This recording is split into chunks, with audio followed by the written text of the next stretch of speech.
This train is in the wrong Washington. Hey everyone, welcome to a brand new Trains Are Awesome video. I'm Tom. I'm in Washington, D.C. at L'Enfant Station. This is a bonus video. I didn't know that I was going to film this one. Cardinal is about to come through and there's a very special locomotive attached to it. So let's go see that.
So yes, that of course is a Siemens Charger or an SC-44 in the Amtrak Cascades livery.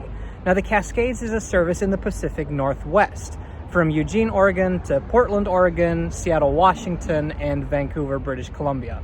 Really can't get any farther from Washington, D.C. than Washington State, and yet here it is on the back of the Cardinal, the train that runs from Chicago to D.C. and New York.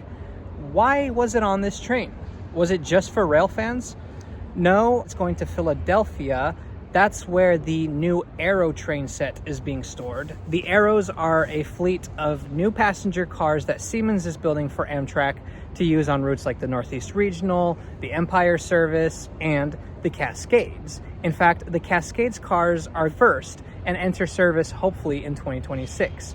There's already a set in Philadelphia that's going to start testing on the Northeast Corridor. That Charger is going to Philly to be attached to those Airos so they can test on the Northeast Corridor. Why test here instead of in the Pacific Northwest? Because the Northeast Corridor is owned by Amtrak, so there are no freight trains that'll get in the way, unlike out in Washington and Oregon. Anyway, short little bonus video. Super cool to see a train like that thousands of miles from where you normally would. Shout out to my friend Build Into Trains for letting me know that this was coming. If you enjoyed this video, please subscribe to Trains Are Awesome. We'll see you next time.